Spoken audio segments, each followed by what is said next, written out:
Everyone is entitled to happiness. The difficult part is accepting that everyone is entitled to happiness. The difficult part is fulfilling that. I too am entitled to happiness. The difficult part is working out a compromise.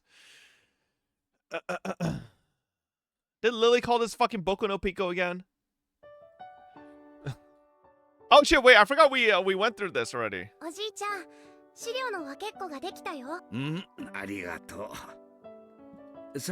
is not Boku no Pico! I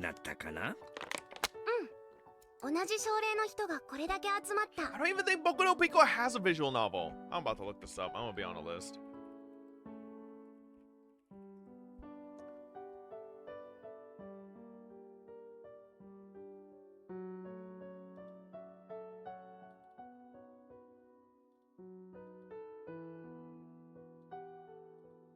What? There's something called Pico to Chico?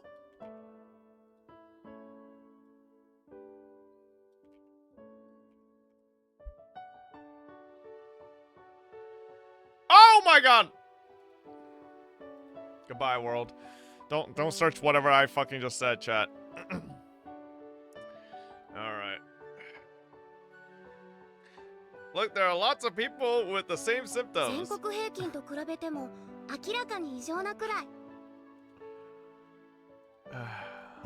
did Lily say? I thought it was chapter 8 Matsuribayashi. Get your head out of the gutter. This is chapter 8 Matsuri... What? Matsuribayashi. こっちも興味深い論文を見つけたところだ。精神外科と文化についてまとめたものでな。前頭葉に宿主とは別の意志を持った存在があることを予見したものだ。Oh my god, Kim Kardashian must have this. Change the title? Bro, why do we need to change the title? Like, genuinely. Alright, you're acting like as if, like, if I change the title, suddenly all the Higurashi fans are swarming in. Like, oh my god. It's Higurashi time? Because it's a hashtag ad?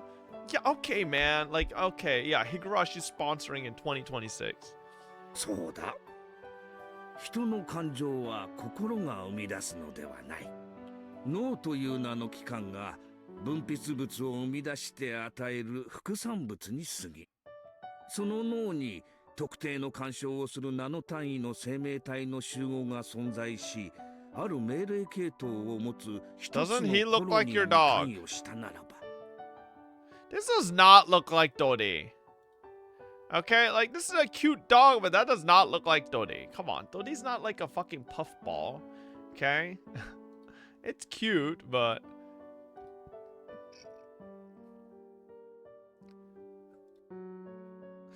so are parasites the cause of the spread of ideology? When ideologies clash, is that because different parasites are competing to expand their habitat? あるいは教育の分布か、国境の分布か、人種の分布か。我々の世界の異なる文化コミュニティの存在と、その対立の一因は、そういった人の思想に影響を及ぼす微細な生命体の存在にあると仮定している。おじいちゃんと同じことを考えている人が外国にもいたんだね。もちろんいると。可視不可視を問わず、地球上には無数の生命体がいて、その中には宿主の体内に潜伏して共存し、時には宿主を支配したりすることが広く知られている。そして実際に人体内にその存在をたくさん発見してもいる。Your chat slowed down so quickly after Hiku started? Well, it's because they're locked in, man. Okay, Fuzzy, I get it. You're a restart player, so you're like surprised when people lock in, but like, come on, man. This is like real shit, okay? その宿主を支配する生命体の存在については堅くなに否定してきた。家庭すらも含めてな。どうしてだろうね。人間だけ特別な存在のわけはないのに。それを仮定することはすなわち、意志に基づいた言動や信念を疫学的原因から派生したものと置き換えられて、Probably between Last Ride and Leviathan and Perlica.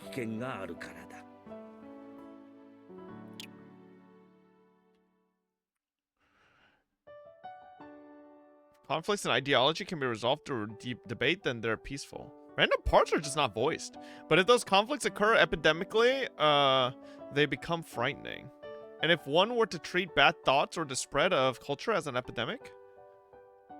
中世の歴史に登場するペストなどを想像しなさい。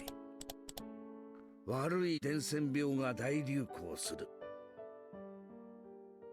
その患者を強制的に入院させ、完治するまで退院させない。完治できず、そのまま病院で死んでしまうこともある。すると、その死体は焦燥となる。さらに患者が触れたものまで衛生のため全て没収して焼き捨てる。身近の家族にも感染の疑いがあるから強制的に入院させねばならん。So they had hospitalized healthy people over individual ideas? 思想を病気と置き換えなさい。完治するまで退院させない。触れたものは感染の疑いがあるから全て焼き捨てる。家族にも感染の疑いがあるから強制入院。でも思想なんて個人の自由なんでしょ？ペストとは違う。If an idea was created by parasites, it would be exactly the same as a plague. つまり思想は治療不可能な伝染病と置き換えられるわけだ。So you mean anyone with a different idea is treated like they have a disease? そういうことだ。この考えを延長すると、無差別、そして無秩序な大量虐殺が起こる。Maybe this explains everything, chat. Maybe Saint and Poke are fighting because they both have logical parasites. And they're both trying to fucking overcome each other to become the Hinamizawa syndrome. そうすると人類は大規模な粛清を肯定してしまう論調になりかねん。Gotcha tribalism parasites. Wait.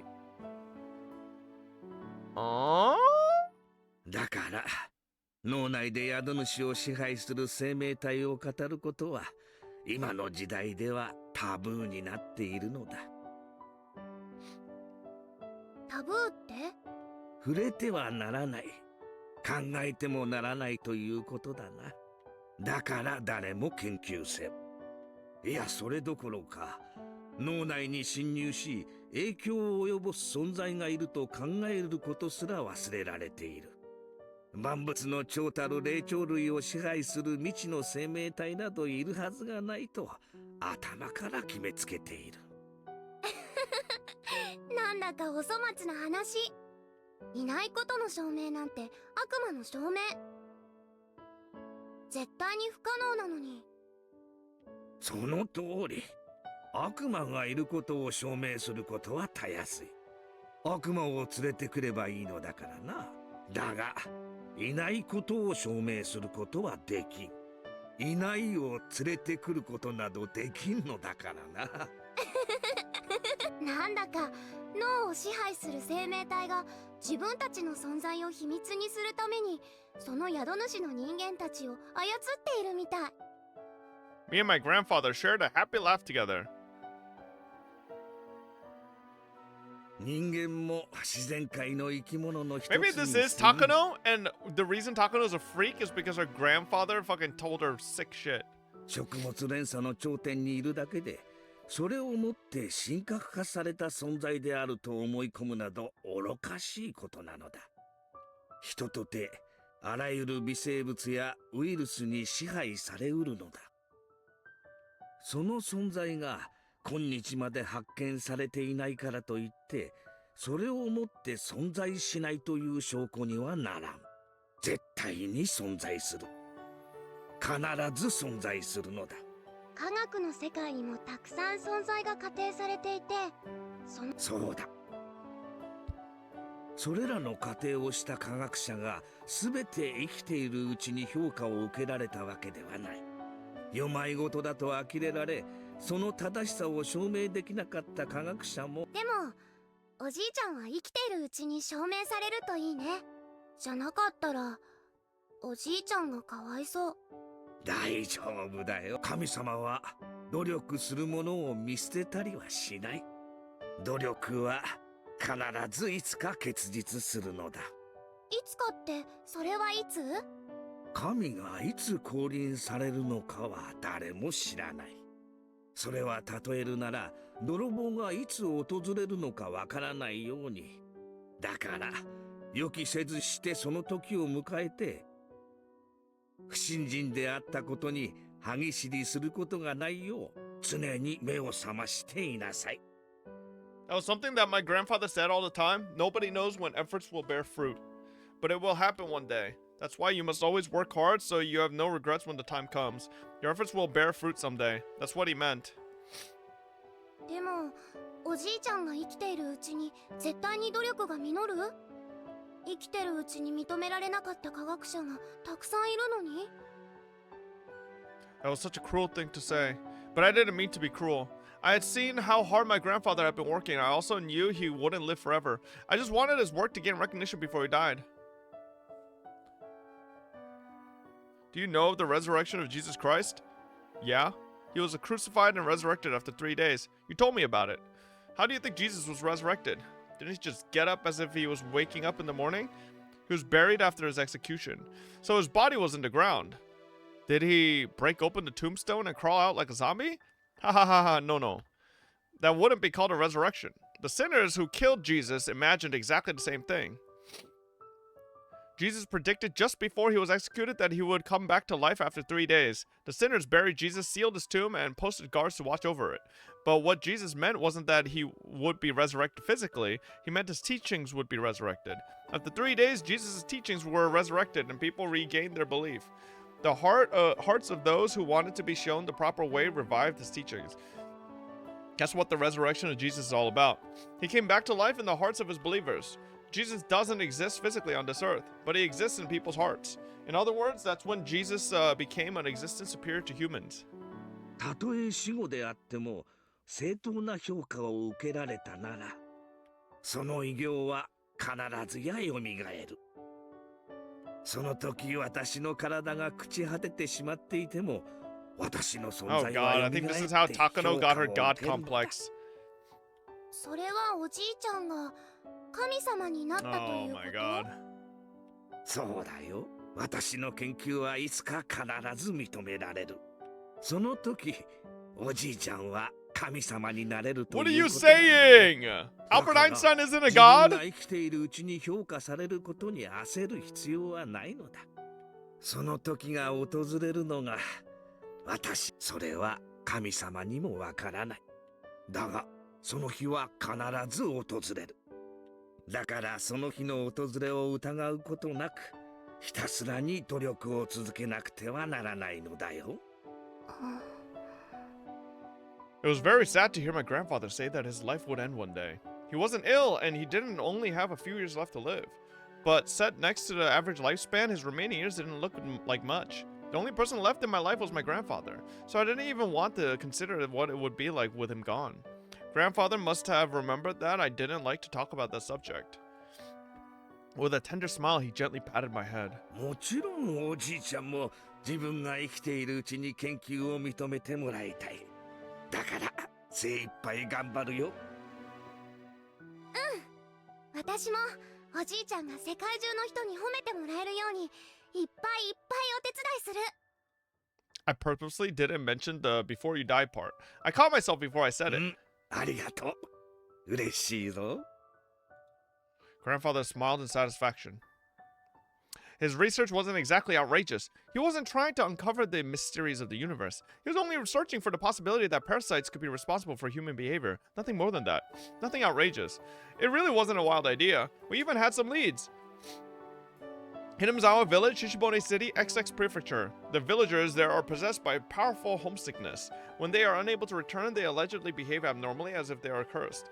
There are also some bizarre rules in place in the village based on their belief system.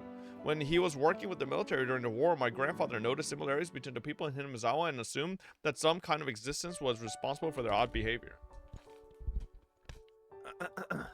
He's been researching it ever since then. In the middle of the 20th century, numerous strange diseases were discovered all over Japan. Most of them were caused by infectious parasites, and people started to pay attention to this forgotten field of study. Grandfather's research was simply one of those investigations into such diseases. Therefore, he believed they would be published amongst other research and attain recognition soon. But if his research didn't bear fruit before his death, I wanted to continue it. I wanted to continue his research. Grandfather taught me, resurrection isn't something that happens physically. It's when your life's work is appreciated. That's what he meant by resurrection. That's when he'll become a god. So when my grandfather dies, he'll still be with me forever. I wouldn't have to be alone again. I will always be with my grandpa. Our works will gain recognition, and we will both become gods, gaining eternal peace. I will make my grandfather into a god.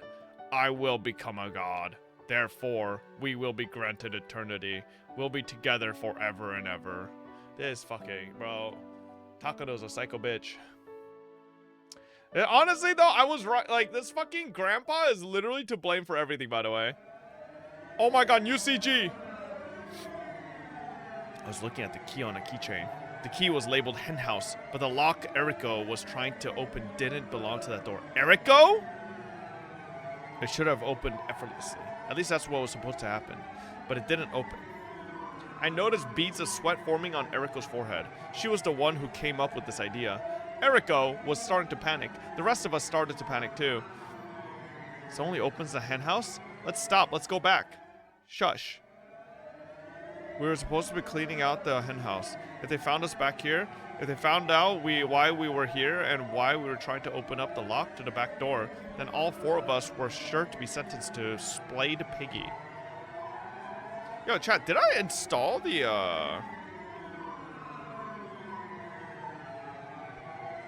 Did I install the mod? Like, noticing a lot of voices are not.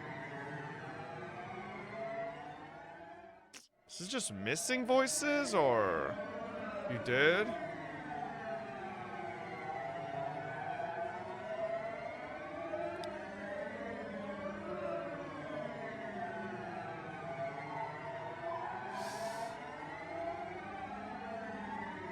In the 24 New Year's stream? Did I install the Chapter 8 one? Did we finish Chapter 8 in Korea? Or did we finish Chapter 7 in Korea or in America?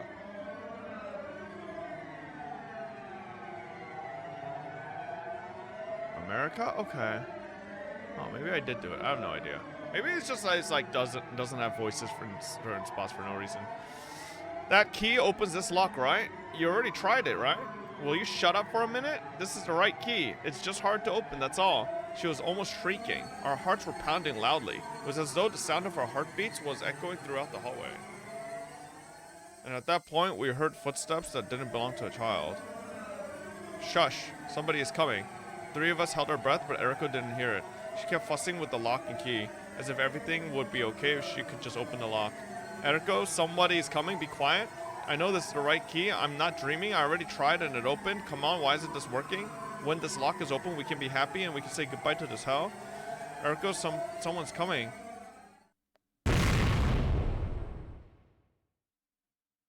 Who the fuck is Eriko? And why are they trying to escape? My father and mother died. I don't know exactly how old they were. I was too young to remember. They went shopping without me, and that must be why they were punished. It was a train accident. What a terrible disaster. A lot of people died in that incident. But maybe my father was one of the lucky ones. He was still alive when he arrived at the hospital, so he was able to share his final words with me. My mother died instantly.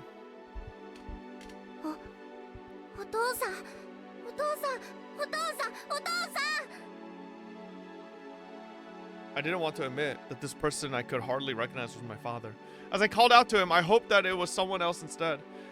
But unfortunately, it was my father. Maybe I shouldn't have woken him, because when I woke him up, he was reminded of the miserable agony that he had forgotten.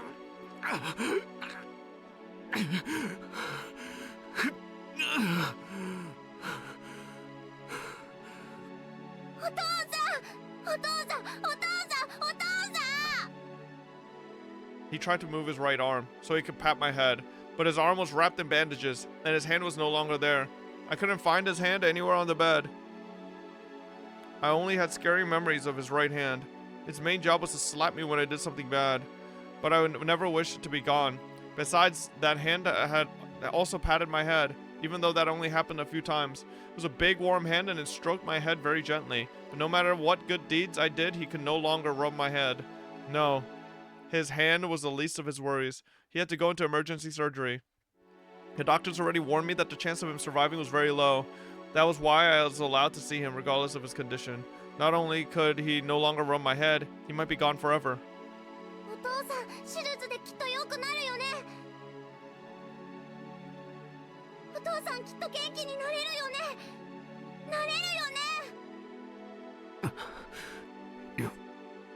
Yoく聞きなさい。お父さんはダメかもしれない。もしもお父さんが死んでも。嫌だ、お父さんは元気になるよ。お医者様がちゃんと手術してくれるもん。だから死んだりなんかしないんだよ。He was a stubborn and old-fashioned father. He believed endurance was a virtue and he never complained about anything. That was why I couldn't believe he actually said he might not let me make it. I tried desperately to deny his words, but even that wish wouldn't prolong his life. My father, knowing his time was limited, tried to tell me some important things, but I interrupted his efforts by crying like a baby. I just wanted him to slap me, just like he used to do every time I cried like a baby, but he would never slap me again. よく聞きなさい。お父さんもお母さんも親類というものがいない。だからお父さんが死んだらお前の世話をしてくれる人は誰もいない。He didn't need to tell me that. My parents used to tell me that all the time, so I was aware of that fact. In other words, my father was the only relative I left in this entire world. もしもな、お高野先生を頼りなさい。高野ひふみ先生だよ。言ってみなさい。高野ひふみそうだ。高野ひふみ先生だよ。高野先生はお父さんの恩師なんだ。きっとお前を助け。お父さん。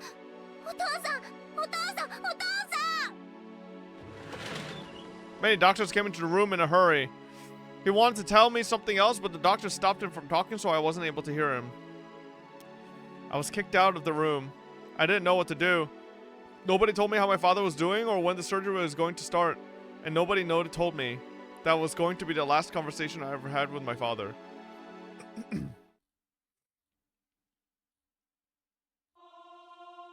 I think I asked people at the government office about Dr. Takano. They'd asked me if I knew his phone number. I said I didn't. Then they didn't ask me anything further. Sometimes they told me they'd look into it, but nothing led to anything. They couldn't find me a guardian, so I ended up going to an orphanage. At the time, there were plenty of orphans from the war, so although there were many orphanages around, they were all full.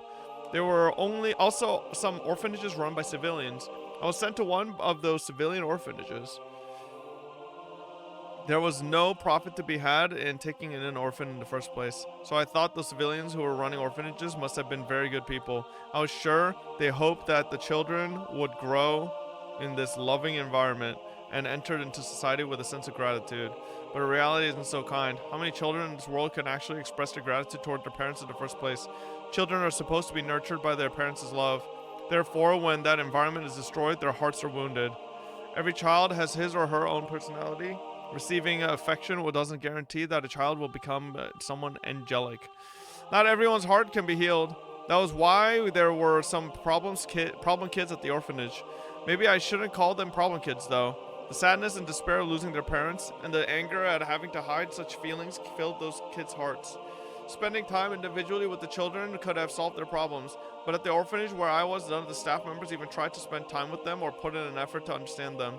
All they could do was make sure that the kids followed the rules. Therefore, they could only see the children's emotional plea for help as problems. In this world, nobody expresses love without expecting something in return. The person who founded that orphanage was expecting something in return as well.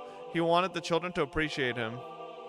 That was why such a faint dream was destroyed by cruel reality. The children called the orphanage a prison, and nobody appreciated the staff at all. In fact, all they did was complain. That made the staff slowly realize that love alone couldn't run a facility like that. Just like how the children called it a prison, the staff started to recognize the facility as a prison too. It was a chain reaction resulting from mistrust on both sides. The staff bound the children with rules so they could suppress problem behavior. There was a framed picture of the founder of this orphanage, but I had never seen him in person. Was he satisfied with the fact that he put his own money into this social service? Or maybe he finally realized his dream of being surrounded by angelic children and being celebrated for what he did was simply that, a dream. I don't know. But there's one thing I'm certain of. Such a dream didn't exist at the orphanage. There were so many rules and several plausible standards outlined for us. But the most valued one was silence. Children's chatter tends to increase each other's volume, just like mics drawing closer, and sometimes that leads to fights and a disturbance of order. So children were forbidden from speaking with each other. What the fuck? With those disallowed, they must have thought things would go smoothly. However, I think I always heard people's voices at the orphanage. There were two kinds of voices. One was the staff yelling and the other was children crying. We were not allowed to walk around inside of the orphanage freely, so we never knew who it was that was crying. One time, along with the crying and yelling, we heard the noise of metallic things being smashed against each other. We knew it was some kind of punishment, but there was no way for us to even imagine what it was. We trembled, pretended we didn't hear anything, and kept working on our assignments. One of my roommates told me it was the casket punishment, but she didn't tell me any further, and I didn't want to know either. Even if we behaved exactly the same way as yesterday, if the staff were in a bad mood, they might pick on us. So even if I didn't want to know, I might suddenly find out what the casket punishment is one day. The footsteps of a staff member were getting closer. We noticed them, so we straightened our backs and pretended we were studying hard. It was more important that the staff saw us doing so than us actually getting any work done. I noticed a girl next to me was falling asleep, so I poked her with my elbow. She noticed my signal and straightened her back like the other children. It was almost evening. This was the hardest time for us to keep ourselves awake and the most dangerous time. The door to our room opened and a mean-looking man showed up. Then he looked around to make sure none of us were falling asleep. Even if we were actually studying hard, if he thought we were asleep, we were out. That was why we had to make sure we appeared to be studying very hard. The man walked around our desks. I hoped he would just walk by me. That was what we all prayed as we kept working on our homework. The more we pretended to study hard, the more we could hear the sound of metal objects. The sound of metal objects crashing into each other along with screams. We couldn't even imagine what the poor subject of that punishment was going through. Maybe there was something even worse than the casket punishment. To erase such fears, we tried to concentrate even harder on our work. We kept working.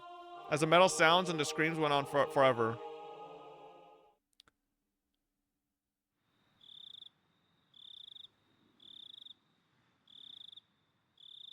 The only time we were allowed to exchange words with our roommates was right after turning the lights off to go to bed. Being located in the middle of the mountains, the orphanage was very quiet at night. After making sure the staff members were far enough from our rooms, we enjoyed talking amongst ourselves. That was the only leisure time allowed to us. Though it wasn't anything nice like enjoying pleasant conversations. Why? Because we mostly talked about others behind their backs. We spoke of things like that member of staff is only strict or unfair or malicious towards this person and so on. We just repeated those topics forever until someone couldn't keep themselves awake anymore. We even discussed how we could get back at the staff. And we took revenge on all of them in our imagination. Some kids even started to cry when talking about it, difficult as it was for us. Although the subject we spoke of were negative, talking about them was the only way to vent our frustration. And even though we felt despair about tomorrow, we were able to fall asleep. But sometimes a different subject popped up. It was about the Yurigaoka House of Love and Mercy on the other side of the river. Yeah, over there I hear they get not only nap time, but snack time too. Plus their president is a very nice person. The House of Love and Mercy was a privately run orphanage, just like the one I was at. But it was a very kind facility unlike ours. It seemed like a fantasy land compared to our current environment. A few years before, when this place was a lot worse, a few children tried to escape. It was hard to believe. There was a time when this orphanage was even worse to live at. Supposedly, 3 or 4 people tried to escape. I don't know the exact number though. They headed to the House of Love and Mercy. Their escape was a success. Except for one unlucky child, they were able to get to the property of the House of Love and Mercy. I guess the staff couldn't follow them into the other orphanage's property. In other words, the other facility's property had to be out of their jurisdiction.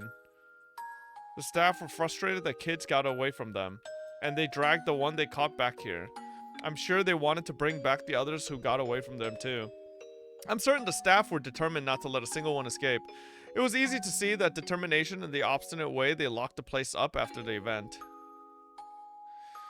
But they were never able to bring back the ones that got away. No matter how much the staff were mortified, they couldn't reclaim the children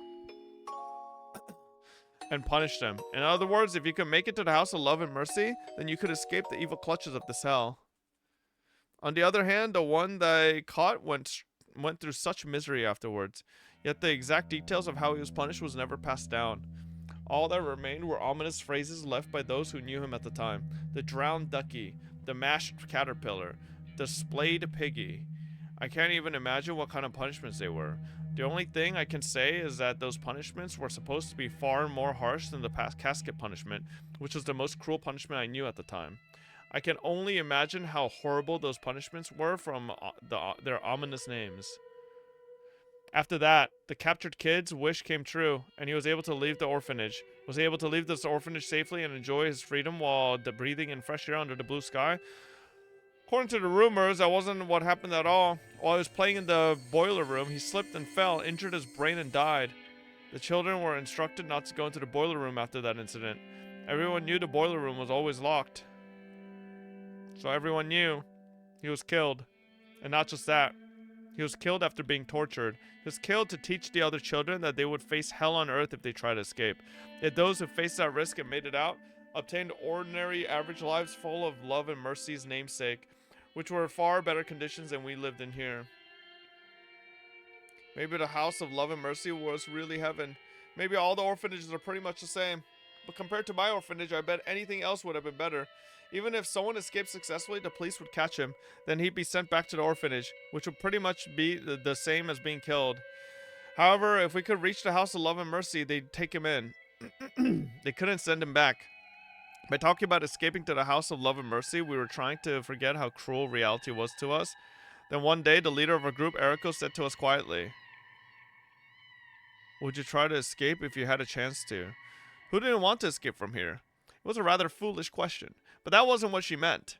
If there was a chance to escape, would you take that chance, knowing what you had to go through if you got caught? That was what she meant. Not one of us could answer immediately.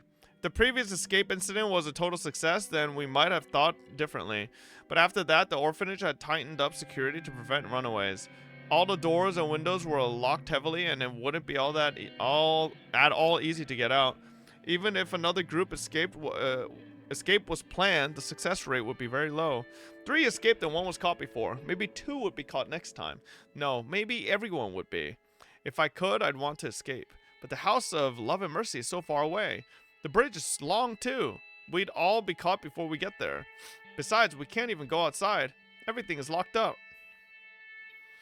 There were locks all over the orphanage. To escape, you'd need a key for both the inside and outside. And after the lights were turned off, even each section of the hallway was individually locked. Make no mistake, this was a prison. According to the rumors, orphanages receive the government funding depending on the number of children they house. So if anyone escapes, they lose money. Also, if we were to expose the conditions at the orphanage, they would end up being inspected, and things would get complicated for them. That was why they were so intent on keeping us locked up. Sure, if there was a chance, I would want to escape, but realistically, there's no way we could. Every door is locked. Well, did you know? The hen house in the courtyard uses the same key as the door to the back stairs. Eh? Really? Shh. Eriko shushed us. Sometimes mass-produced locks take the same key. Of course, most places use different types of locks so that this won't happen, but the staff at the orphanage must have overlooked it. So there were 2 locks that used the same key at the orphanage. However, most of us never had a chance to even touch the keys. But there were a few exceptions. One of those was the hen house. Each room group took turns taking care of different chores. If your group was assigned to clean the hen house, you'd have to get the keys to it from the teacher's office. You were supposed to return the key immediately after you were done. But while taking care of the hen house, the key was in the children's hands. While the staff would occasionally come around to check, they couldn't keep an eye on us forever. Eriko-chan, you weren't thinking about using that key, are you? Let's not. It's too dangerous. Of course it's dangerous if there's only one of us, but if it's different if we were in a group. Wait, why? Do you know why only one kid was caught the last time they tried to escape? They were desperate. And so to escape as a group, they did something to increase the chance of success. That was why only one of them was caught. What did they do? They scattered as they ran. They dashed in different directions. They waited until the day when there were only a few people working at the orphanage and ran this way and that.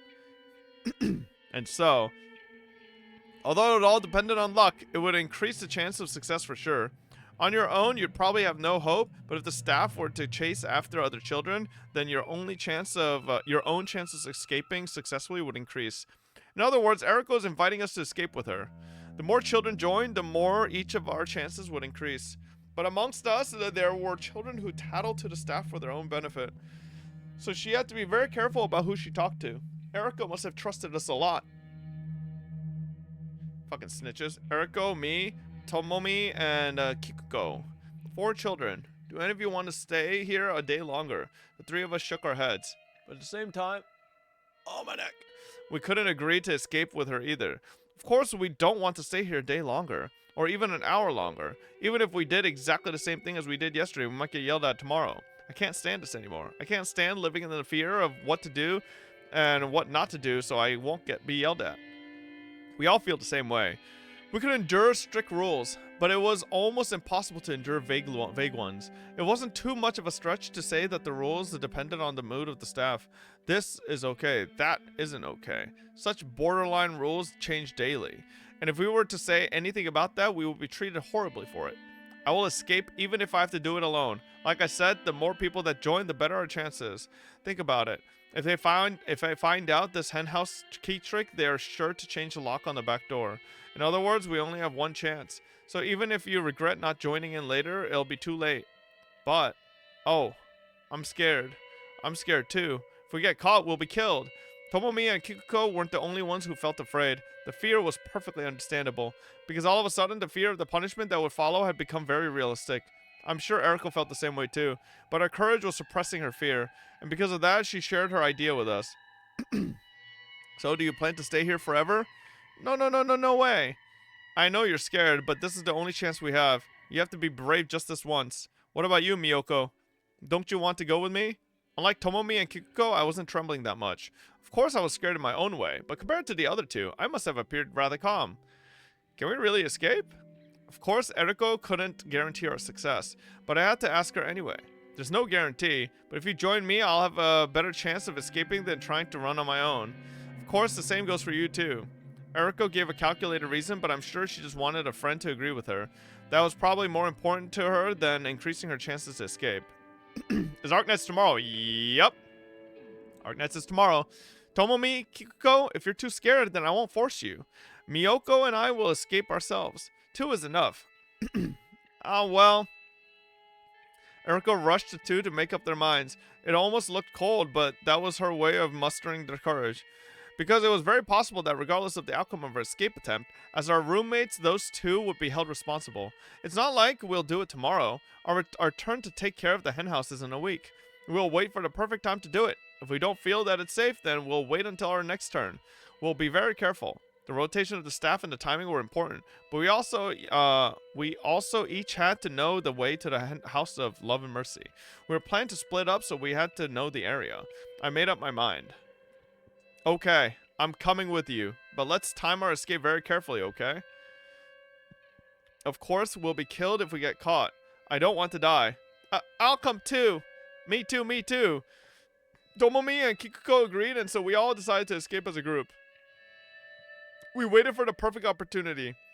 We waited for the day where only a few staff members were at the orphanage, and we decided to let God take care of the rest. It's open. Maybe it was the way I did it. Eriko tried to open the lock several times with a success, but I got it open on the first attempt. The back door opened slowly, and we felt a cool breeze. This wasn't the world of freedom just yet. In fact, it was the exact opposite. If the staff were to find out we were here, we would be in big trouble. It was a world of danger. But unless we went through that dangerous world, we wouldn't be able to go any further. Oh, so they do have voices. I think Erica wanted to say that. We were planning to leave with that as our cue, but what we heard instead wasn't Erica's voice. We started to run. It was raining. We all got soaked immediately and our clothes stuck to our skin. While that would normally be very uncomfortable, we couldn't even stop to think about that. We could only keep running in the rain. We were dashing on gravel, but it felt more like trudging through a muddy rice field. My feet kept sinking and I couldn't pull them up. I was frustrated because no matter how fast I tried to run, I wasn't gaining any speed. I felt the sense of urgency. I heard someone yelling escape behind me and all I could do was run like crazy. Okay, everyone. Oh. Go in different directions. It's like they started talking and they stopped. With Erica's cue, we all went different ways, hoping that they wouldn't be coming after us. Would we be able to reunite safely at the House of Love and Mercy? All four of us were together, or maybe someone would be missing. No, maybe. Everyone else would make it, and I'd be the one who gets caught. My thoughts were interrupted by the voice of staff members coming from behind me.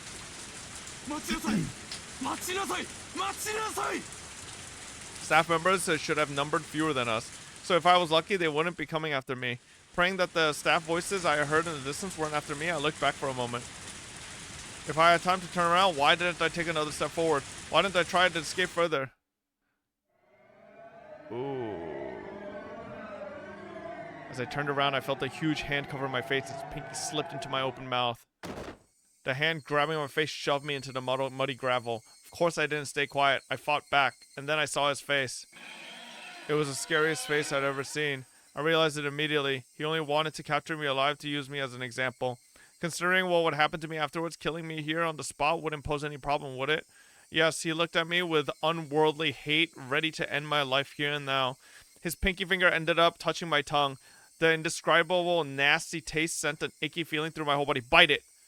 Ah, that's it. This is what my murder tastes like. He was going to shove that finger down my windpipe and suffocate me, and so in order to live, I fought back in the only way I could.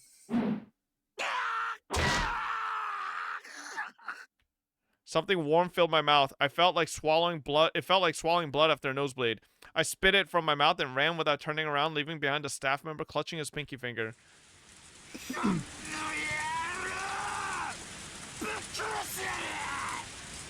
I heard his roars echoing behind me. It wasn't a man that was after me. It was a beast. He had no interest in capturing me. His only goal was to see me dead. My shoes had slipped off. They weren't sneakers, so they came off easily while I was running like mad. My bare feet struck the gravel over and over. It was painful, but I didn't care. Because if I stopped, I knew what would happen to me.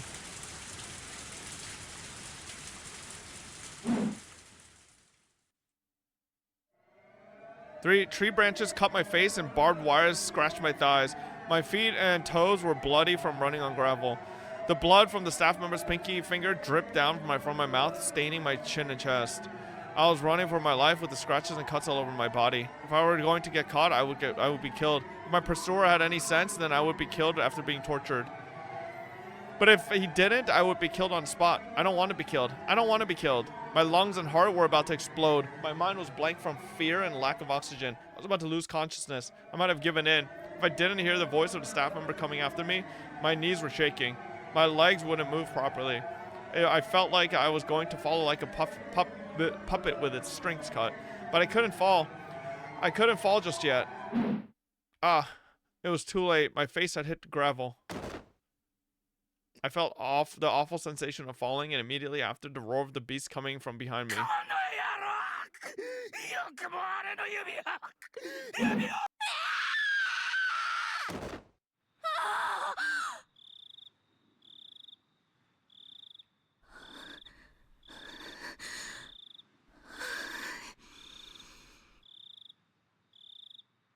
I must have hit my thigh against the steering wheel when I jumped.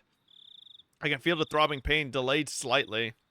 I'm sweating all over. I wiped the sweat on my forehead and put my hand on my chest, only then realizing how fast my heart was beating. I rubbed my thigh. I rubbed it in a straight line. That's not where I hit the steering wheel, but I feel like this is where it hurts.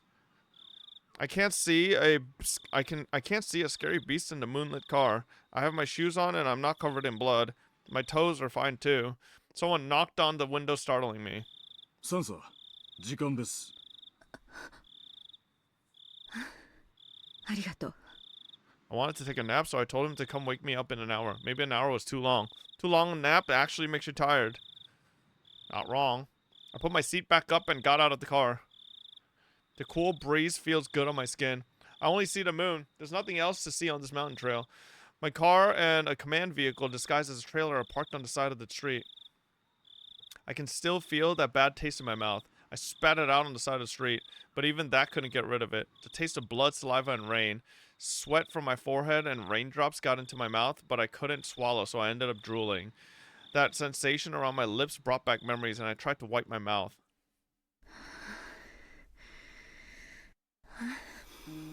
Maybe I'm nervous. That's why it's such a bad dream. I think there's a coffee machine in the command vehicle. An unpleasant cup of coffee will wake me up. どう？何か動きは？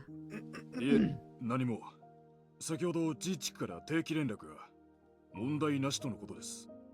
そう。ねえ、どなたかコーヒーを入れてくださらない？はい。ミルクと砂糖は？ミルクだけ。あ、やっぱり砂糖も入れてくださる。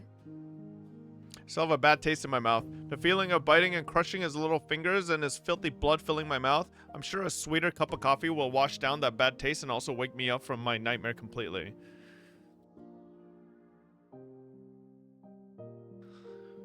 Okay. Still janky after the update? Wait, what was on the update?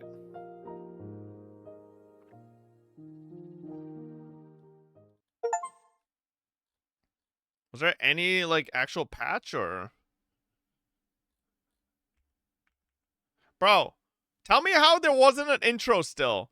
Like, we went through a whole chapter and there's no intro? Where's the intro, man? Where's the opening? Come on, man. Some balance stuff, nothing crazy. They broke servers 3 times now. Huh.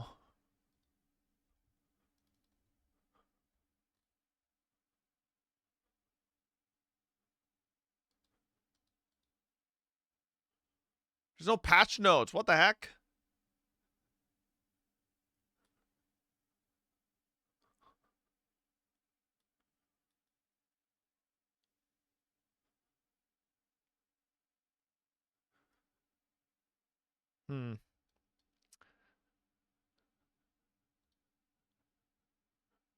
Let's at least get to the opening. I want to hear the opening song. バンケットより後方。スピーチあと一人で乾杯に入ります。準備できてるね。後方 OK です。内部全然聞こえないんで、スピーチが終わるタイミングでコールをお願いします。いいかい。各宅にビールは10本ずつだよ。There's no way it's the same opening again, bro. ちゃんと自分の縄張りにスムーズに運んでね。Young hotel workers dressed smartly in bow ties pulled bottle after bottle out of the beer cases, preparing for the toast. They waited for their cue to serve the drinks while listening through the intercom. At a normal party, they could put bottles of beer on the table ahead of time, but if there was a lecture before the party, then they couldn't. Guests don't mind sushi going dry due to a long speech, but they don't like seeing the tables get wet with condensation from the bottles of beer. And more than anything, they certainly don't want to drink warm beer. That's why a beer has to be served right before a toast. However, there's always a speech before a toast, and usually a long one. Especially at a big party like this, there are lots of guests that give speeches, so it's extremely difficult to know when to serve. For that reason, the bottles end up sitting outside by the banquet room, and people end up drinking warm beer anyway. There were several dozen tables with white tablecloths on them in the banquet room. Approximately 8 people were sitting at each table, so there were at least a few hundred people in the room. The banquet room was filled with excitement. There were many plates with many different kinds of food on each table. There are notes? Do you have a link?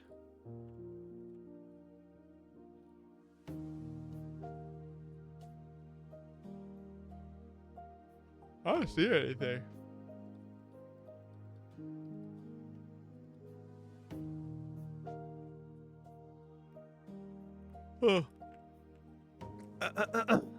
A sushi platter, a sashimi platter, or a fruit platter. Also, along the wall, there were cooks ready to serve fresh sashimi. All the guests appeared to be well-mannered gentlemen and were clearly notable people in various different fields. The huge and beautiful chandelier... Oh. See this.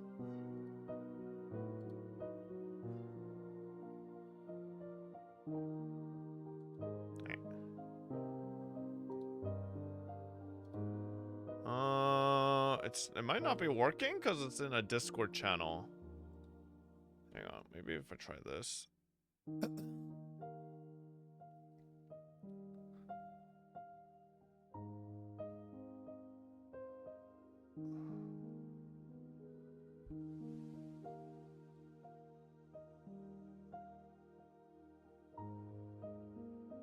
Yeah, I'm assuming it's in a server I'm not in, so I can't see the link.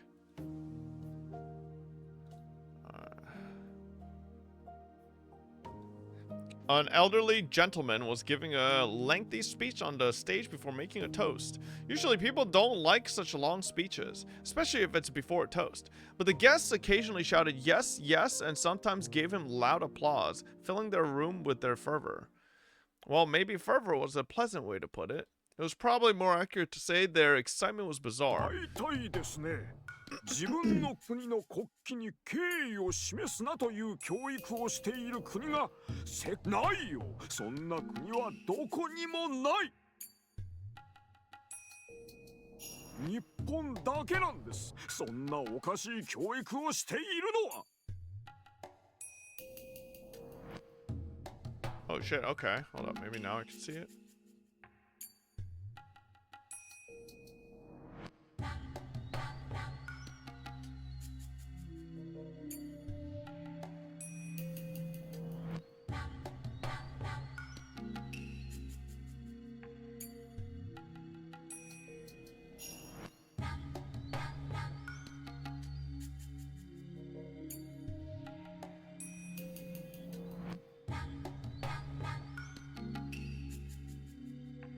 Man, that's fucking dumb bullshit patch notes. They didn't fucking change shit.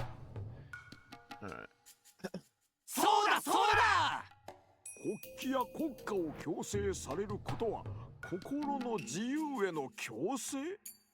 バカ言っちゃいけない。いいですか？国旗や国家を愛するというのはですね、自分を知り、郷土を知り、歴史や国家を学ぶ。そうしていく中で自然に自らが日本人であることを自覚していき、日本社会の一員を担う国民としての役割を理解していく。What is bro yapping about? その結果、自然と湧いてくるのが国を愛するという心なんです。ところが反日教師どもはそれを軍国主義の洗脳だとこう言っている。バカ言っちゃいけない。そう言ってる連中がやってることは何ですか？これから日本を背負っていく子供たちに反日妄想をすり込み、自虐教育で洗脳している。Yeah, I saw that. I don't think they need to fucking just... I don't know. There's like no dino I want to really play. I guess I just have to bear with just fucking playing Aloe. It's like the only dino that seems enjoyable right now. They're teaching our children that.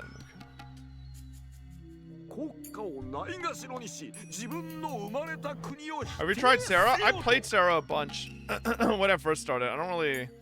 Like, I played a bunch of Sarah, I played a bunch of Carno. Like, I don't want to play them anymore. Raptor, Raptor's the only other dino I want to play, but like, they seem unplayable as long as Carnos exist. And the thing is, Carnos can just third-party Raptors to fucking infinity, and it's just like so unfun. Like, when I played with the with my viewers with the Raptor pack the other day, we were literally just being gatekept by Carnos hovering around us. So like, the second we got off rocks, we knew we were just gonna get run down, which is like, okay, bro, like, what is this shit? Raptors are kind of fun until we met Carnos who used the force against us. Yeah, like, that's what I'm saying, man. Like, the Raptors are just fucking a pain in the ass. The Carnos are just a pain in the ass. They're teaching our children. そんなことを吹き込んでいるわけです。無垢な子供たちはそれをそのまま鵜呑みにし、何の裏付けも I don't know if it's protecting herbies, but they're just like, I don't know. They just exist at such an annoying. Their existence is so annoying. They have no purpose but to fucking basically grief other carnivores. そりゃ当たり前です。学校は学ぶところなんですよ。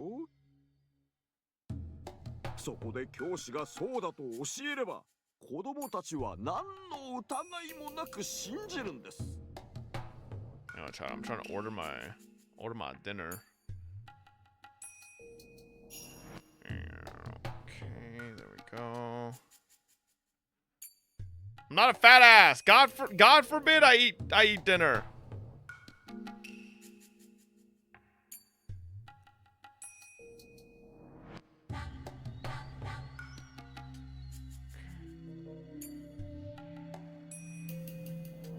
All right. This is your third dinner? こんな卑劣な話がありますか。今こそ日本の教育を私たちは体を張って守らなければならない時なのです。 Sound of applause filled the banquet room. All the gentlemen agreed and expressed that they felt the same way by cheering him on. After that, a gentleman wearing a cloth sash approached the stage. The hall welcomed him onto the stage with another round of thunderous applause. A rousing theme from a popular drama series played as he took the stage, but it was entirely unnecessary before the overwhelming applause. The man's sash carried his name written in large letters along with the name of the prefecture he was running for office in. 夕刻の同志丸山〇〇君を皆さんにご紹介いたします。彼丸山君は Bro, I'm not eating ice cream anymore. The only ice cream I would ever eat, it's not even ice cream. I would get like frozen yogurt, you know? It's like, but it's a low sugar frozen yogurt, so it's not even fatty. Or it's a fat free. その後任として指名されたのがここにいる丸山君なのであります。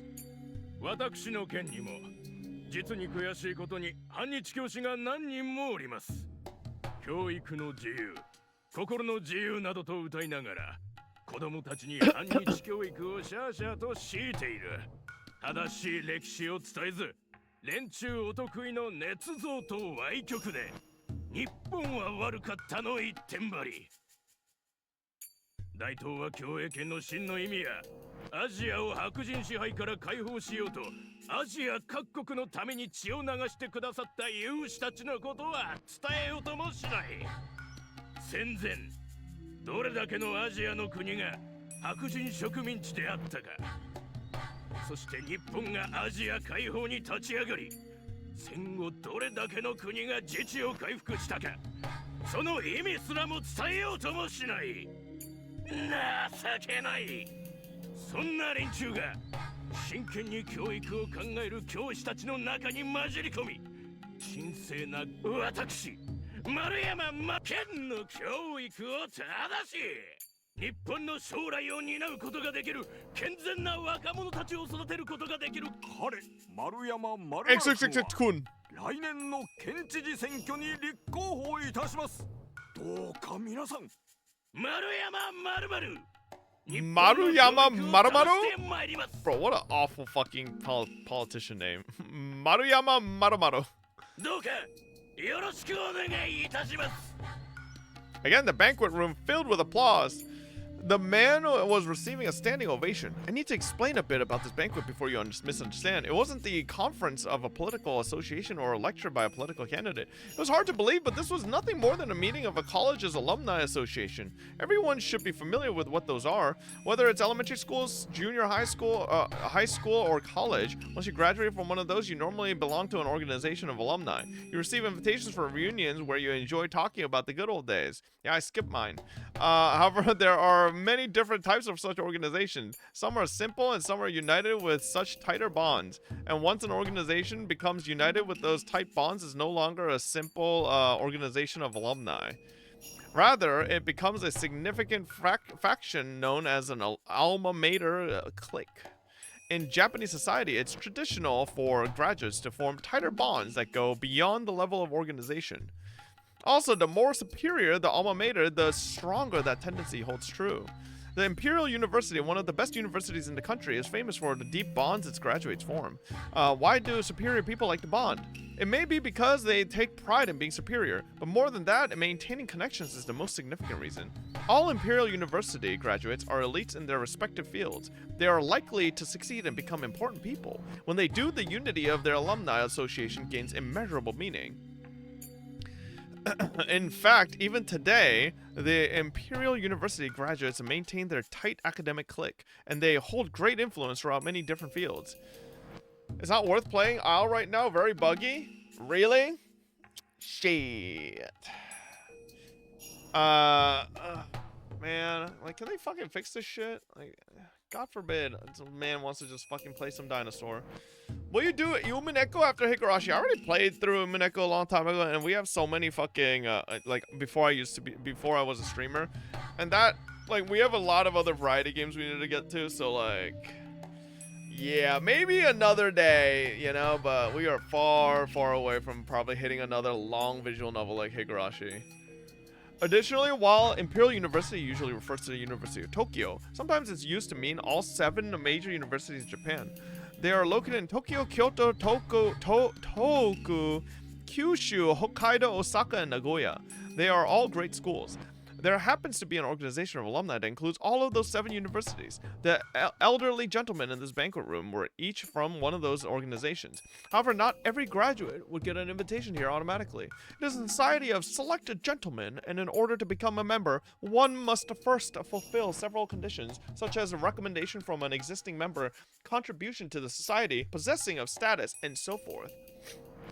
Therefore, all the members are important people from different fields, and obviously the power of this organization is a political nature.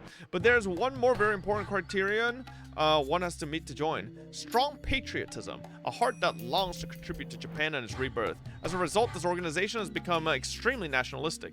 Up on the stage, the candidate for the prefectural governorship was still talking passionately, and among those elderly gentlemen in the crowd, Takano can be found. Takano seemed used to this kind of conference and seemed unsurprised at anything that was said. But at the same time, she looked rather fed up with it.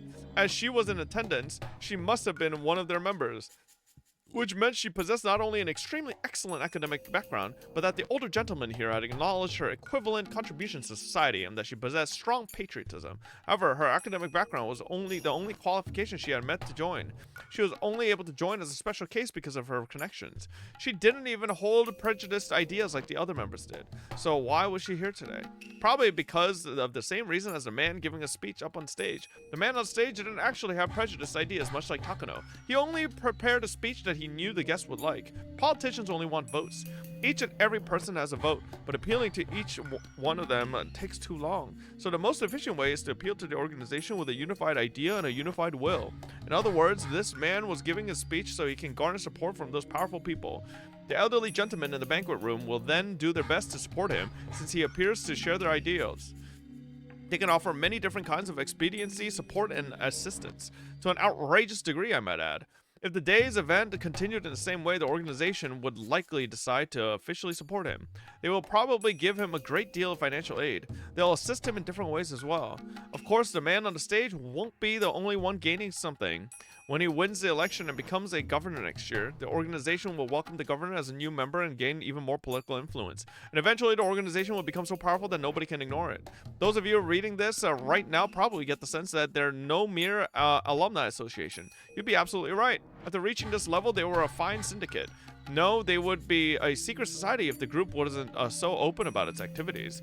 Now, I'm sure some of you readers are brushing this off since thinking there's no way such a suspicious organization could exist in Japan, but everything I've explained is entirely true. There are several such influential groups and organizations within our society, and you need to understand that they hold a powerful political clout and influence over our national policies. Some are alma mater cliques, like the one I've described above. Others are scientific societies serving different parties, industrial groups. Holy fuck, man! Oh, what are what does this, bro? I swear to God, fucking Ryushiki just wanted to fucking rant about his like political view or something, like in the beginning of chapter 8. Like, what is this shit, man? Like, come on, bro. Can we go on with the story? Advisory committees, religious organizations, community service groups, and so forth. Also, there are right wings and left wings, a hawk and the dove. I won't go listing their specific names here. Yet you've probably read them every now and then in your average newspaper. In Japan, the terms for such forces aren't very common. Most of you readers probably think of a suspicious organization wearing white hoods when you hear the phrase secret society and laugh it off. But unfortunately, that's a huge mistake. In America, where there's far more territory and citizens, there's way more groups like that. And they possess such vast influence that ignoring them is impossible. So the terms they use for forces doesn't apply to those on the scale of this syndicate. Sometimes people say that such groups have more power than the White House, and they are referred to as a shadow government. Even here in Japan, we have a shadow government. Before the war, our Zaibatsu. After we lost the war, GHQ dismantled those blocks, but 40 years have passed since then. There's no guarantee our country hasn't given birth to another shadow government, given how good we are at collusion, groundwork from Uma Musume, and backroom deals. Mio Takano was, in fact, attending a conference of such a shadow government.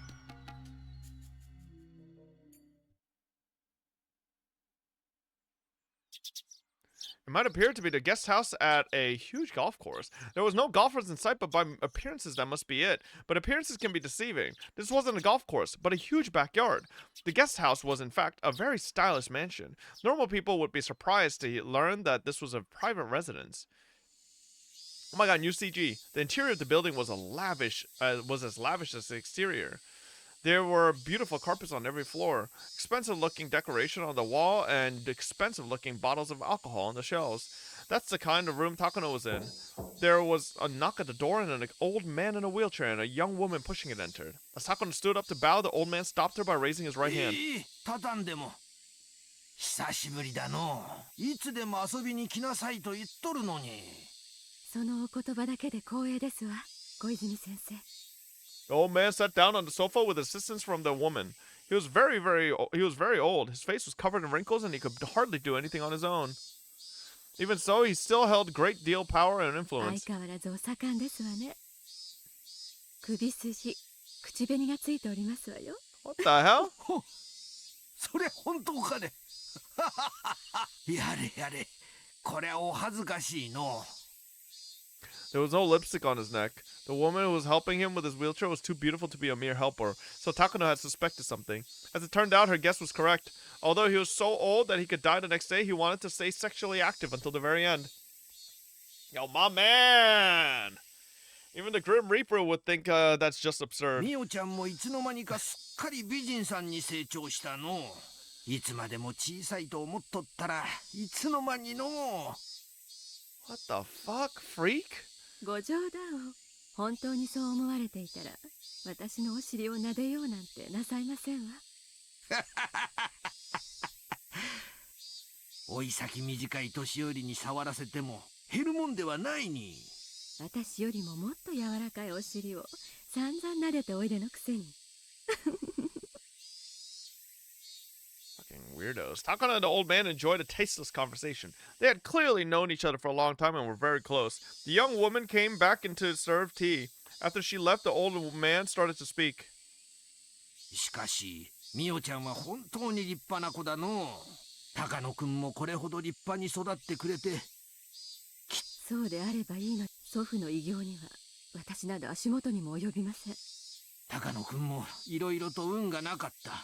時代にも恵まれんかった。もし何もない時代に研究をしておったなら、あんたに引き継がせることもなく見事。ですが、そういう時代だったからこそ、皮肉にも祖父はひなみ沢症候群の存在に気づくことができました。The world today is in the nuclear era. With America and the Soviet Union glaring at each other over mounds of nuclear stockpile, it takes nukes to have authority as a major power. Yet we've forever abandoned our nukes thanks to our 3 anti-nuclear principles. In this age, we are now a nation without nukes. How deplorable. In the middle of the 20th century, despite rising tensions between East and West, there was a temporary peace known as the Cold War brought by a balance of nuclear weapons pointed at one another.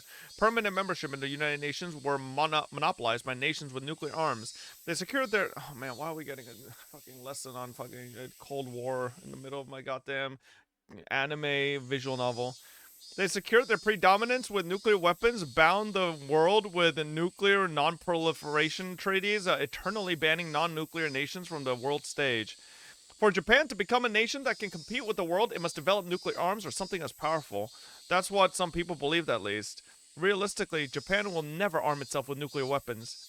I know, the citizens wouldn't accept it. Even if the government ignored their opinions and armed itself with nuclear weapons, it wouldn't work. By abandoning nuclear weaponry, Japan gained the deterrent power of the United States. Though some people thought the only way for Japan to become equal to the United States would be to get nuclear arms of their own. But realistically, that was impossible. Even if Japan armed itself with nuclear weapons, that wouldn't automatically let Japan join the great powers. Takano and the old man discussed the balance of nuclear power in the world. Eventually, the sound of the cuckoo clock reminded them to return to the main subject at hand. The old man pointed to the attached case that had been sitting next to Takano. Takano nodded once and opened it and removed the contents. There were brand new bills packed in it. How much was actually in there? A bundle of brand new million-yen bills is 1 centimeter, so there must have been at least enough to make up 8 digits. There were also 2 more attached cases by her side. However, neither Takano nor the old man were surprised at all. Takano closed the attached case and bowed. ありがとうございます、先生。このご恩は忘れません。There still have been no fucking character art. Like, we just like, is it bugged or 金 like? は人生の長い若者が持つべきだの。年寄りがあの世まで持っていくもんじゃない。金はあるだけものを言うが、現金はさらにものを言う。大事に使いなさい。もちろんですわ。祖父の夢を実現するためだけに使います。高野くんが羨ましいの。良いお孫さんを持たれた。きっとあの世であんたを自慢しているだろうの。まだ自慢されるような祖父の研究を完成させた時は。本当にうちのせがれたちは全然ダメだ。金儲けのことしか頭にない。金は儲けてからが大切なんだ。その儲けた金でお国のために何を貢献できるかが大切なんだ。それこそが今日まで自分を育んでくれたお国へのご恩返しっちゅうもんなんだ。あら、たくさんの愛人たちに気前よくおごるのも。もちろんだと。あいつらが買い物をすれば金は天下の回り物だ。However, those lovers would probably end up buying some foreign goods. Things probably don't work quite the way this old man thinks they do. Takano chuckled to herself. だが女どもにばらまく金とミオちゃんに託す金は意味が全く違う。ええ、存じております。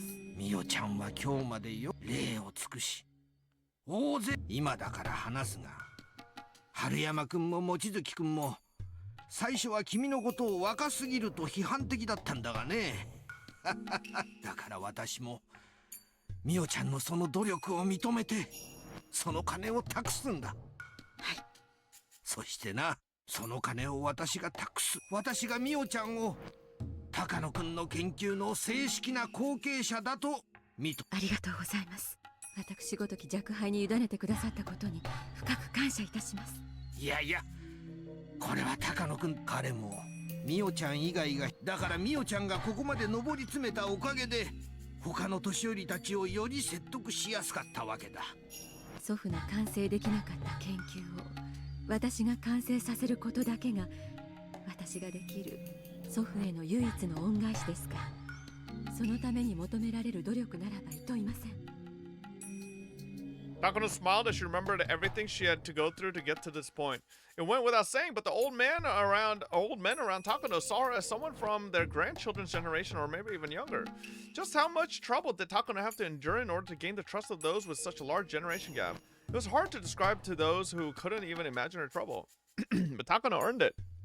She gathered allies, drove away enemies, garnered support, and forced them to recognize her. She spent a long time establishing trust and rising to a status that the old men would welcome. Which was all the more reason this meeting was a reward for her many days of hardship. Now that she officially had a powerful influence backing her, she could spread her wings and see the completion of her grandfather's unfinished research. さて、高野くんの研究を正式に引き継ぐことになったなら、みおちゃんにも話しておかなきゃならんことが。何でしょう。伺います。The old man paused and pulled an expensive cigarette from the cigarette holder on the table. Takano lit it up for him. She didn't smoke herself, but knowing that the old man did, she kept her lighter in her pocket. The constant buildup of little gestures like that were how she gained the trust she held today. Takano noticed the Hinamizawa syndrome in Manchuria, not Japan.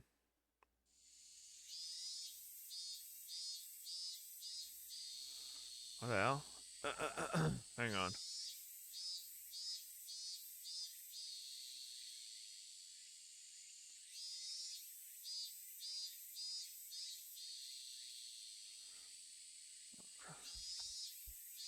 According to my grandfather's journal, around 1940, he learned that many soldiers sent from Hinamizawa to the Kwantung army expressed terminal symptoms, which led him to surmise that an unknown infectious parasite dwelled in Hinamizawa. Under the harsh conditions of war, some people sometimes lost their mind. In those conditions, those who were sent to a far-off battlefield from Hinamizawa spent their days under duress, and occasionally they exhibited terminal symptoms, hallucinated, and caused twisted incidents. Yet that all occurred in the extensive chaos of the battlefield. Every incident was handled separately, and no one was suspected there was an underlying cause. 当時高野君は軍医少佐として海外に派兵されていて、現地の貿易研究所で各種伝染病の予防対策について研究していた。そんな中で偶然、いくつかの錯乱事件が全て同じ出身地の兵士によって起こされていることを知った。高野君はひなみ沢出身者に特有の症状ではないかと仮定し、個人的にこの研究を始めたのだ。そしてひなみ沢出身の兵士を研究所勤務にして集め、いろいろと調査した。そしてひなみ沢独特のお社様信仰の存在を知り、特異な性質を持つ未知の疾病の存在を確信したのだ。Some may wonder how he could be so certain that these symptoms were caused by unusual parasites. At the beginning of the 20th century, German doctors proved that some unknown diseases were caused by bacteria and parasites. At the time, it wasn't too far of a jump to assume that unknown pathogens could be behind unknown diseases. For instance, in modern times, it's been revealed that beriberi is caused by vitamin B1 deficiency. But at the start of the 20th century, many loudly proclaimed that it was the work of an unidentified pathogen. 祖父はその研究が軍にとって価値があるものになるのではないかと予想し、予算を求めましたが、一生に付されたとか。As a researcher, her grandfather was very talented and passionate, but when it came to gaining the aid of political powers, he simply struck out. Hinamizawa syndrome. No, the possible existence of a parasite that infected the human brain and controlled emotions. Even though he made the remarkable achievement of discovering a mystery no one had explained before him, he was unable to convince others of that achievement and spent his life alone, unable to garner support and unable to achieve proper recognition for his achievement. Independent research has its limits. Talented people, funding, and backup. A research project can be successful only if all those things are present. Takano noticed her grandfather's mistakes, and that was why she did everything she could to obtain all of that. 当時の上層部は即効性でしかも普遍性の高い治療薬を期待していた。高野君の研究は非常に興味深いものではあっても、当時の軍には期待されなかったということだの。ですが先生は唯一、祖父の研究に理解を示してくれたと聞いています。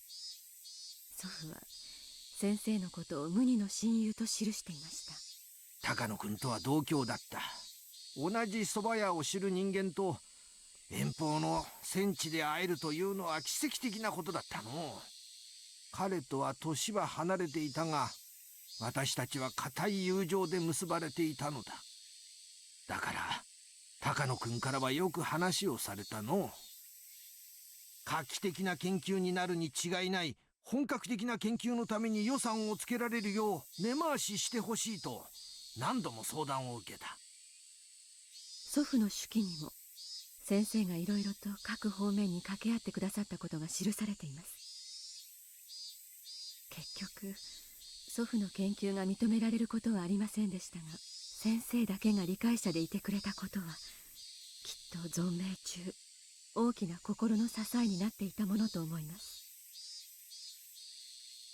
だが結局は何の力にもなれんかった。だから高野君にしてやれなかった協力をみおちゃんにするんだ。みおちゃんに協力するのは。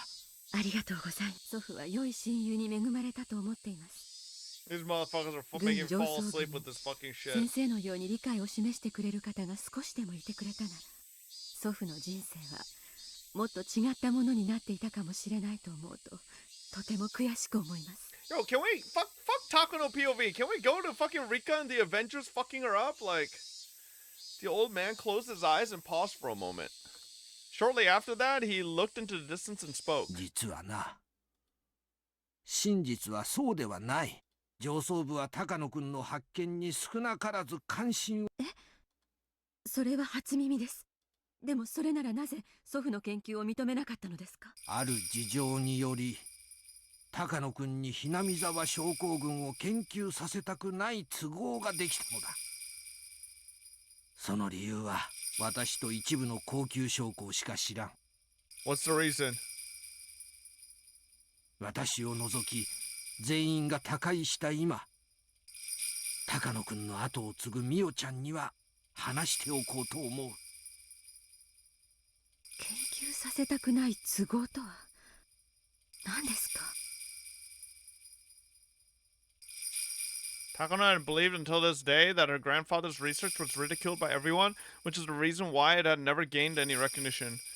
Her grandfather had asked the military for funding so he could uncover the secrets of Hinamizawa syndrome during the war. But just like the old man had said earlier, the military wanted an instant-acting weapon. That was why they weren't interested in his research. That's what she had believed. But as it turned out, the military had actually shown an interest after all. Before I go on, I need to explain about the Kwangtung army in Manchuria at the time. While the Kwangtung army was stationed in Manchuria, opinions were divided on whether to advance our forces north or south. At the time, Japan had troops in Manchuria, but opinions were divided on advancing north to deter the Soviet Union or advancing south to expand our territory and secure resources. With the Soviet Union, it's fucking just like, okay, history lessons, I guess, this entire chapter, 2 chapters.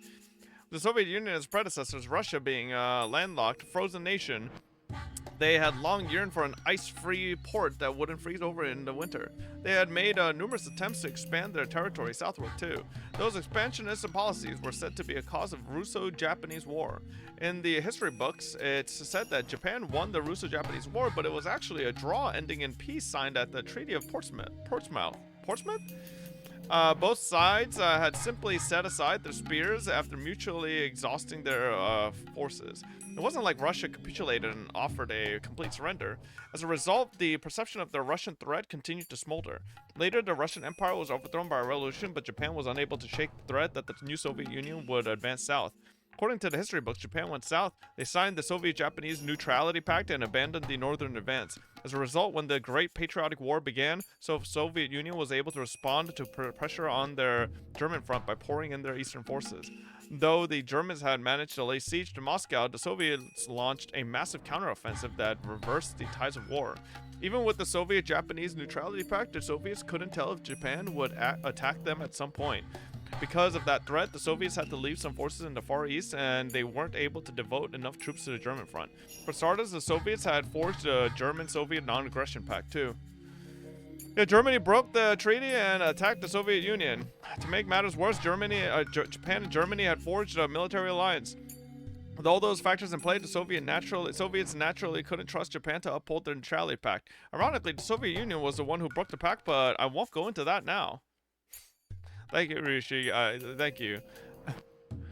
Exactly, Hitler signed the tripartite. I did not imagine Hitler to be mentioned in my fucking anime visual novel.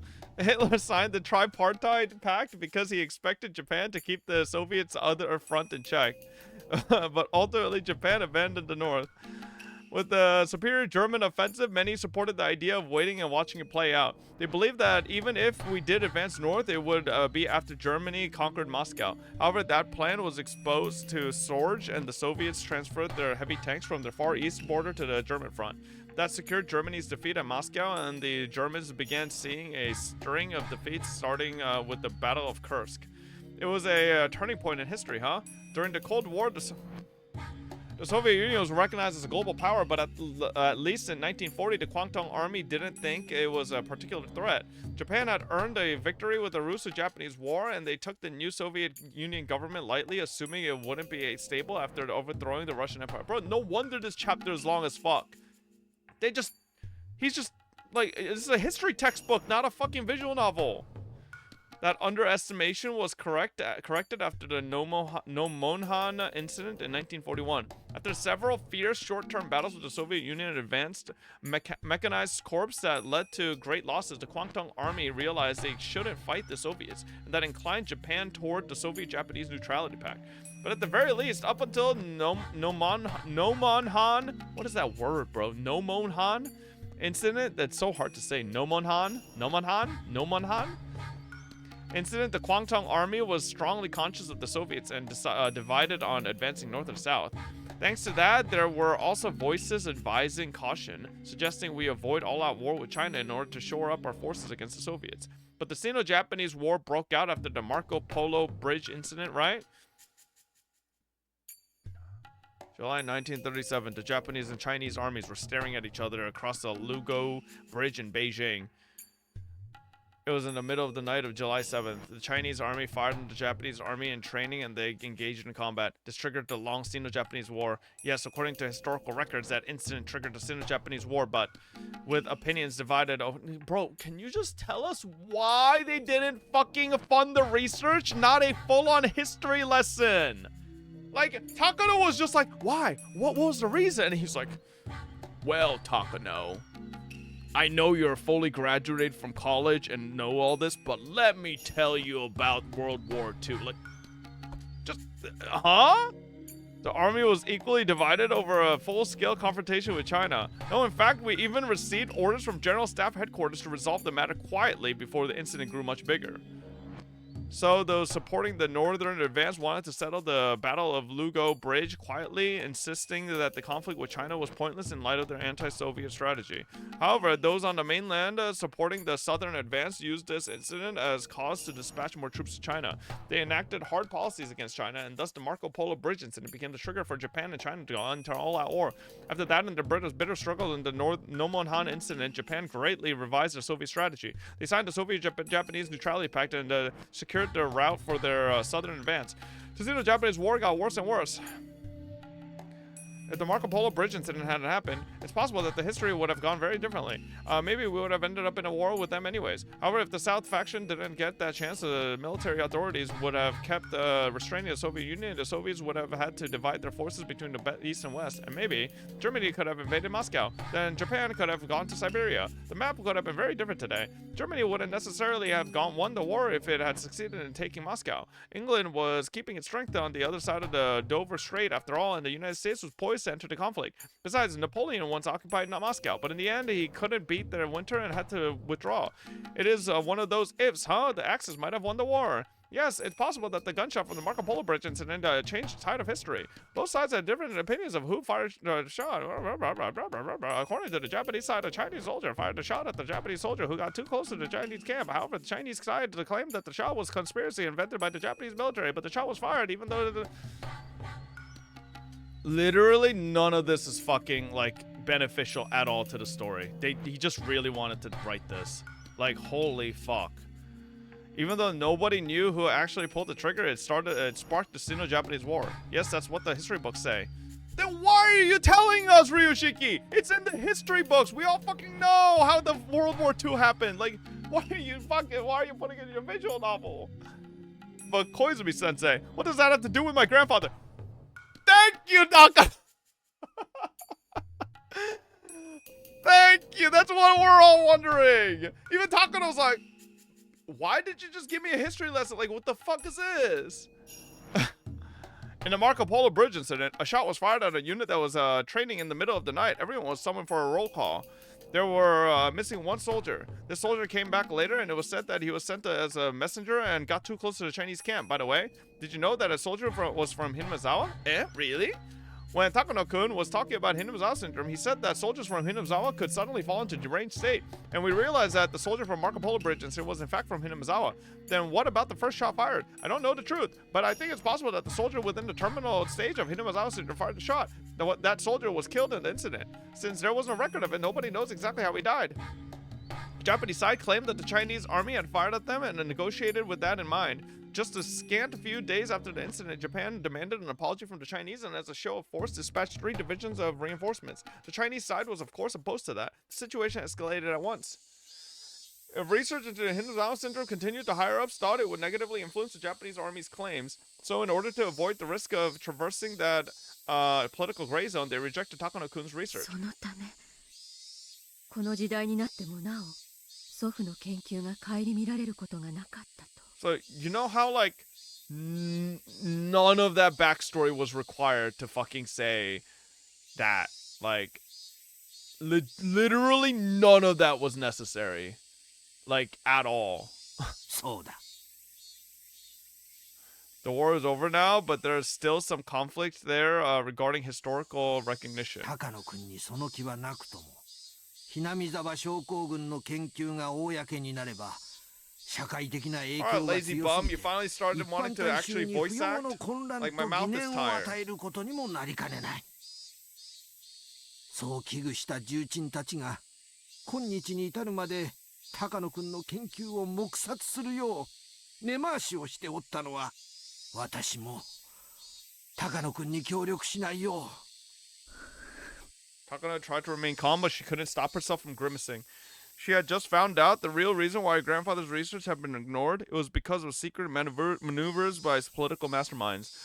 If those masterminds feared it so much, ironically, that meant they acknowledged the importance of his research. Takano was saddened and frustrated to no end by her grandfather's lonely life. そういう連中は高い。もう当時を知る者は、もし今、まだ高野君が生きていたんだが、だから私はミオちゃんに謝り。 よろしいのです。私がHinamizawa症候群の研究をすることで。もうと、それに、Hinamizawa症候群の研究には、単なる風土病では済まされないものが潜んでおる。研究によっては、医学の名前がつくあらゆる学会がひっくり返るような大発見になるかもしれん。 Okay, genuine question. They keep saying this. In what world would a fucking parasite that can make people emotionally fucking unstable beat a nuke? Does anybody understand that one? Like, I don't know. Considering it's not airborne, it can't be fucking just spread. It's just from people from fucking Hinamizawa. If it spreads high enough, it has not been shown to be able to be fucking spread. It is completely located just with people in Hinamizawa. Like... 当時とはもう風向きが変わったということですわね。そうだ。不幸にも高野君は風向きが変わるまで存命することができだが幸いだから私は高野君に今日その償いを命ある限り Koizumi has reiterated the fact that Takano-kun is not here and he wants to support like about 15 different ways in the past like 10 minutes. それが高野君が無二の親友と呼んでくれた私のこの世に先生本当にありがとうございます。いやいい。 Didn't Keiichi catch it in chapter 1? Yeah, but again, he's living in Hinamizawa, right? So like what's the weapon? Like what are they gonna do? They're gonna be like, yo, US president, come visit Hinamizawa. Why don't you stay here for a couple weeks? He's gonna get the Hinamizawa syndrome. Like I guess that'll beat a nuke? I don't know. That doesn't really beat a nuclear weapon. I'm not sure. The injection? Okay, how does a injection that makes you claw out your throat beat a nuclear weapon? I mean, at that point, you're saying rat poison is as strong as nuclear weapons. Like, no. Yeah, you could inject rat poison into people. It'll kill them, but it doesn't mean it's stronger than a nuke. 私も死ぬ前に洗いざらいを話せてすっきりした。とにかく私の目が黒いうちはミオちゃんの研究に一切何かあったらいつでも助力は惜しまないからの。Takano couldn't even imagine what kind of bond this old man had and her grandfather had between them, but thanks to that bond, Takano was able to gain a powerful supporter. Tears welled up in Takano's eyes as she gave him an emotional look, but in her mind, she was practically dancing at the promise of the old man's full support. The old man and Takano both bowed at the same time to show each other their appreciation. Once that was done, the old man became a little more serious. After that, too, lengthy preamble, he finally said what he really wanted to tell her. You have more to say? そういうことだ。私が言いたひなみ沢症候群にそれは日本社会すらもねじ曲げかねない。そこのところをよく肝に銘じて慎重に研究をしなさい。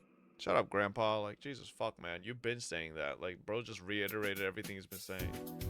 After proprietor finished serving the food, she bowed and left. The room was very tastefully put together, reminding them of a tea ceremony room. While sparsely decorated, quite a bit of money had obviously gone into it. This was a very famous Japanese restaurant where many higher-up officials and other important people held secret meetings. Takano was there accompanied by 5 gentlemen.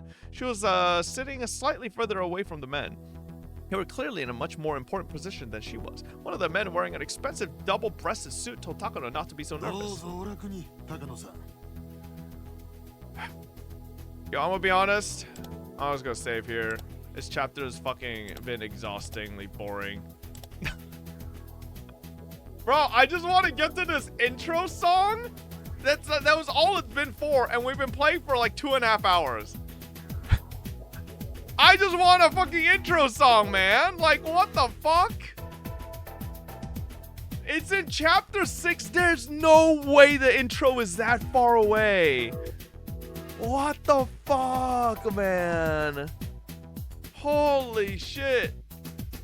What the fuck? No, if you guys don't know, everybody's been telling me this chapter's like 25 fucking hours long. Like, it might be unironically believable that it would be at a late fucking point in the story, but holy moly. This is 50 chapters.